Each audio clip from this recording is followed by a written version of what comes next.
It's the Brad and John Show. And it is the C Block. Today's date is Friday, May 16th. C Block, which means it's our third part of our show, which we start around 7:40 in the morning. And we do this show live between 7 and 8 o'clock on 104.5 KSLQ. You can stream it live, or you can listen to it on the playback, traditional podcast format, bjshow.co. And if you want to listen to it on the YouTube type product, that's bjshow.us. John, you're not going to believe what just happened. Hold on, I didn't hear you turned on for a minute.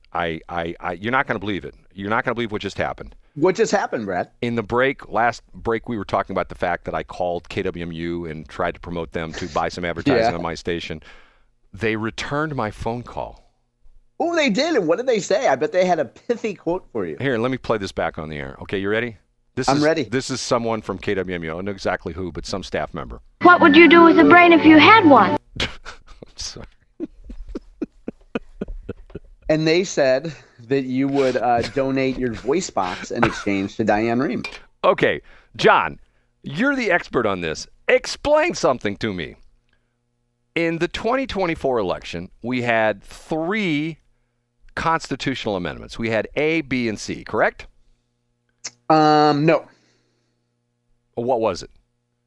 We had Proposition A, which was sick leave. Right. And we had Amendment 3, which was abortion.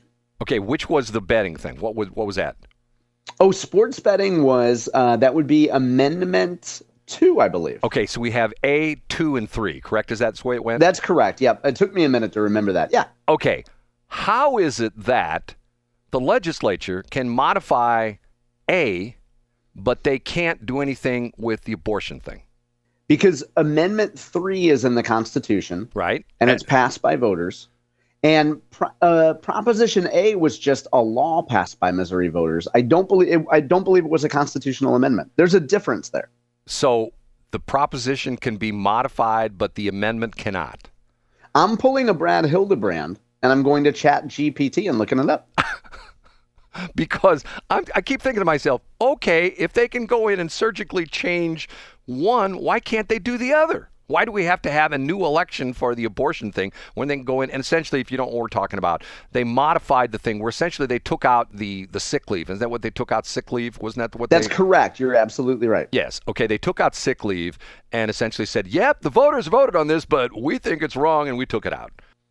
So that's my interpretation. And I'm going to have to fact check this. And by the way, the people who listen to our show are so smart. Even the people that click on Crazy Weird Story, C Block, are so smart that they'll correct me on this by the end of today if I'm wrong on this. Okay. Next point. Have you read this story about George Clooney? No. What story? What happened?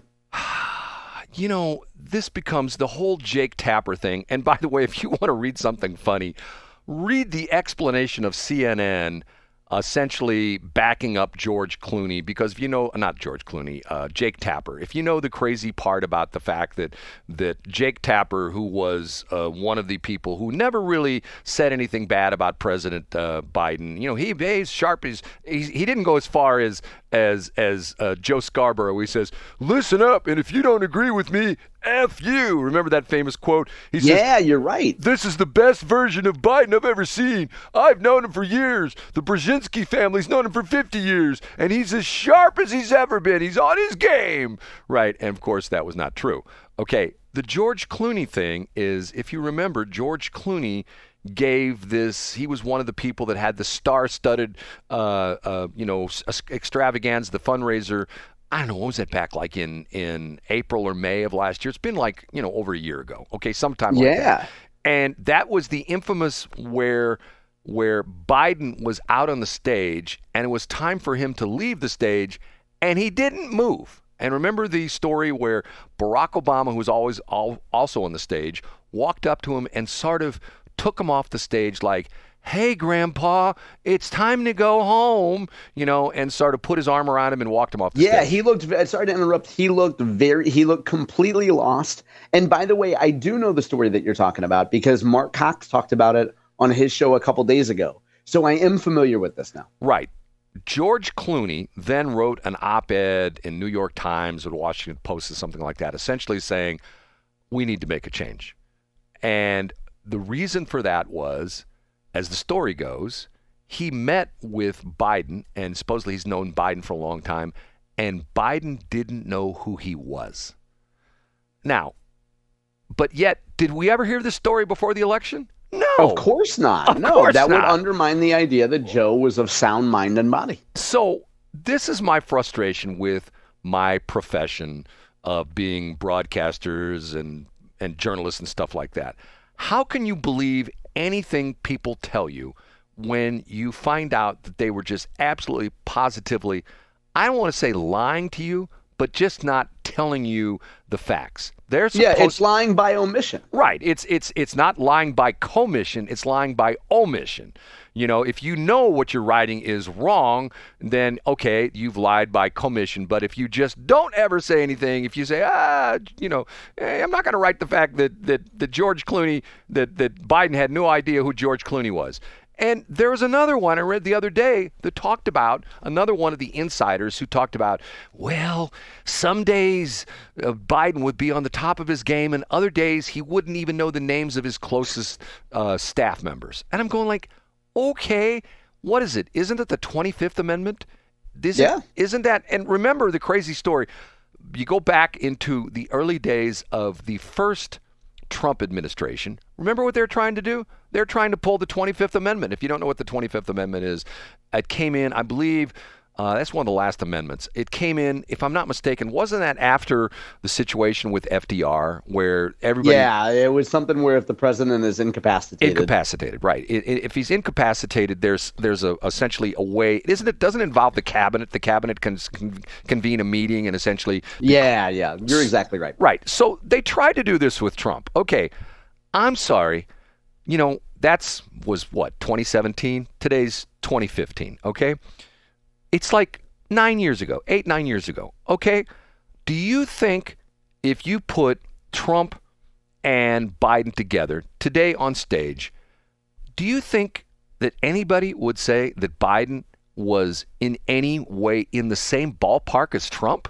And I know, of course not. No, of course not. And I know Trump does some goofy stuff. You know, matter of fact, someone had sent me the Seth, what's the guy, the late night host guy? You know all these people. Oh, Seth Meyers. Seth Meyers. He did a thing, I think last night. He did a whole thing on the Trump visit to the Middle East and stuff like that. And I know he does some goofy stuff, but I don't think it's because of the fact that he's mentally incapacitated. I think it's because of the fact that that's just Trump. You know, he's an interesting guy. He's talking about, one of the things is he's talking about how great the marble looks. Okay. Now, once again, only a guy who's built buildings would look around and go, wow, this is some really nice marble, because he knows good construction products when he sees them. Get what I'm saying? You know, I get exactly what you're saying, Brad. If I walk into a recording studio and I see that they got Neumann microphones and they've got a Neve board and they've got Uri 1176s, and go like, wow, they got some nice stuff. But the average person would go like, oh, it looks like nice. It looks like super sophisticated recording equipment. I don't understand the whole thing. How is it that we should put any kind of credence at all into the whole thing with the press? Now, go back to the start of the Rush Limbaugh show, okay? And this, as I say, and once again, people are going to go, oh, here he goes talking about Rush again. Okay, the reason that Rush became so popular is that he essentially was saying what most people thought, but yet was never articulated by, as he would call, the drive-by media. And having worked in media business, having, I don't know if I told you this at one point in time, when Channel 30 started their news operation, my company was hired. We went in and actually did the assignment desk. I hired the people that did the assignment desk, that kind of stuff.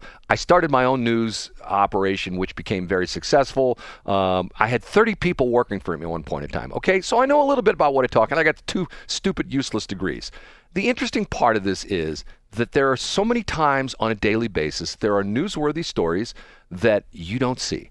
And you won't see them in the Post-Dispatch. And that's one of the reasons why I lament the fact that we lost the Riverfront Times, because the Riverfront Times would take stories that the Post-Dispatch and for most part the TV stations wouldn't touch and do excellent journalism on them, and not just a 200-word story, go into like 5, 6, 10,000 word story and do tremendous research.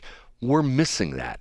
And that was the going back to the thing with Rush Limbaugh. He pointed out things that people knew were really going on, but you'd never see on ABC or NBC or CBS. And the idea being was he essentially made the point that those people are left-leaning, and now I'll show you what it's like to be right-leaning. And you can see the tremendous difference between the two. Get what I'm saying, John? I get exactly what you're saying. And you could also attribute the rise in the late 90s of Fox News to the same concept. Exactly. In the television the market. same exact point. And if you look at nowadays, Fox has got into the touting their ratings. I read a story the other day that if you go through all these categories of the cable TV channels, with the news channels, that Fox has like the top 17, shows. This is number one. This was number one. This is number one. And until you get like into number 18 or 19, CNN or MSNBC doesn't even show up anymore. And why is that? Because I think most people have figured out that if you want to watch people bash Trump all day long, watch MSNBC. If you want to watch people, and that was part of the reason why during the Biden administration, the ratings started to sink for CNN and MSNBC because they didn't bash Trump anymore because they were too busy. Oh my God, Joe Biden, what a great, you got like Joe Scarborough. This is the best Joe Biden I've ever seen. He's the sharpest tool in the shed. I mean, man, Yeah, and people got, and so that was, Trump's departure was bad news for MSNBC. Brad, I have a little bit of clarity. I want to make sure that we don't forget to go back to this. Or as Jen Psaki would say, we don't forget to circle back to this. The difference between amendments and propositions, according to an AI overview, which appears to be accurate, amendments seek to change the Missouri Constitution itself. And if approved by voters, the amendment becomes a permanent part of the state constitution, so that's what we saw in Amendment 3, which was a citizen drafted, quote unquote, citizen drafted amendment to the Constitution. And that's why in order to get rid of it, we would have to pass another constitutional amendment to override the existing Amendment 3. The difference between that and a proposition is that propositions propose changes to existing state law. So if you ever go to a law library and you see the Missouri Revised Statutes, propositions change Missouri Revised Statutes. So we had, Brad, on a text thread, someone ask, if that's the case, why wouldn't you just make everything a constitutional amendment instead of a statute change? And I think that's a good question. Maybe that's something we talk about next week. Because could be, Brad. Because you know what I wanted to talk about for our last couple minutes? You want to go back to talking about yard signs. I want to talk about Elliot Davis. Oh, please do. Okay, and please explain this fantastic video. Okay, you sent me this video, and you made fun of me. What was the thing? You sent me the video and says, this is Elliot Davis. It's just like Brad Hildebrand. What was that supposed to mean? Yeah, so folks can go check out Mark Maxwell. He's at Mark Maxwell TV. Brad, I had multiple people, and I can't say their names because you'll want to call them on the air all the time. I had multiple people send this to me and suggest that we talk about it, and then some people just send it to me as, hey, John, you'll love this.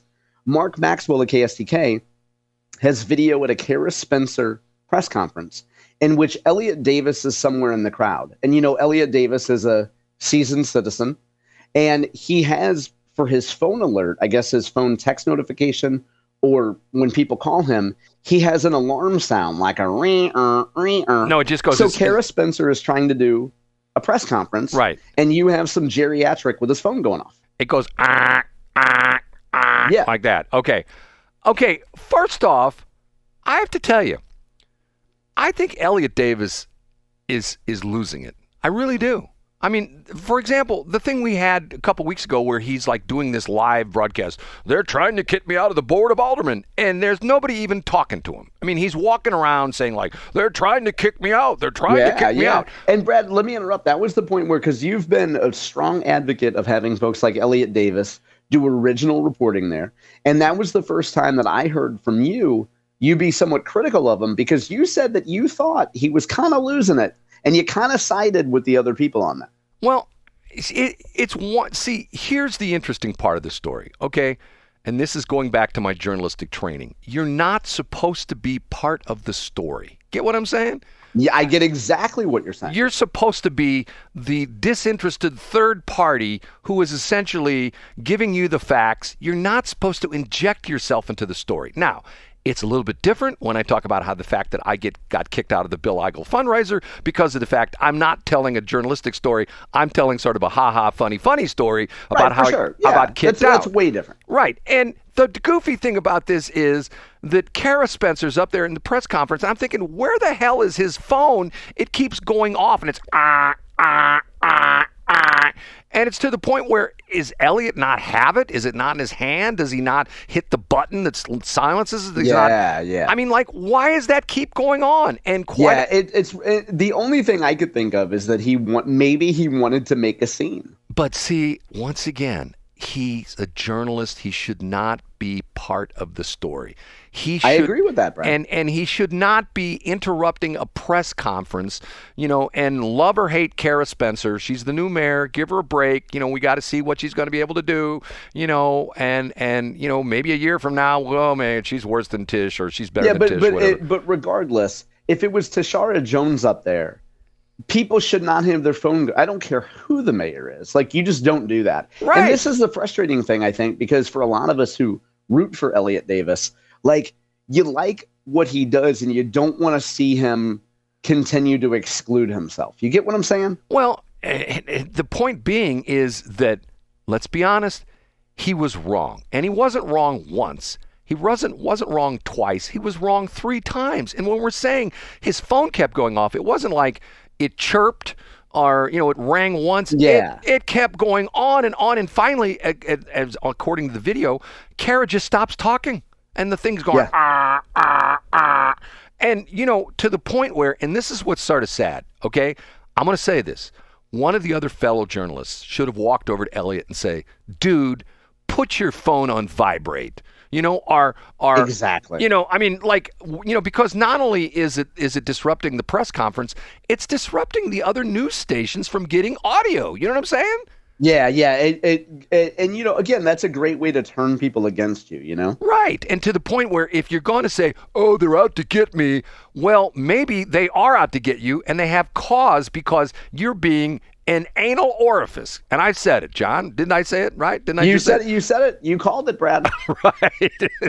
So, and I've heard Elliot, and the interesting thing is I've reached out to Elliot, and I'm nobody. I know that he won't even return I've texted him. I've got his phone number. I've texted him. I sent him, DMs on X and things like that. I don't hear back from him. So to the point, I'm like, okay, you want to be on 97.1? I get it. We're like, we're chopped liver over here at 104.5. But by the same token, I'm thinking to myself, okay, dude, if you are really into this, I don't care if it's community news calling you up, return the call and say, here, I'll send you a press release or I'll send you, like my 2 cents worth on how I feel about this. And you print the story and you move on because. I know, because everybody else, first of all, I pulled most of his quotes from News Plus. And then he also sent a statement to the Thrifty Nickel. John, those are the only 2 sources where I get my information. John, you always do a great job of diminishing me. I appreciate that. I'm not. I'm just saying I get them from the Thrifty Nickel and News Plus. Brad, will you take your yard sign and will you scratch out I support public radio and put I support private radio? John, how much would you pay me if I showed up at 10 o'clock tomorrow at KWMU and got a yard sign for both you and me? Wouldn't that be funny as all get out? Wouldn't that I think it would be I think it would be fantastic. And I think we could have some fun with those graphics. We could probably work out a deal with a St. Charles County yard sign proprietor and tweak them just a little bit. John, I'm going to be at 10 o'clock tomorrow morning. I'll see you there, Brad.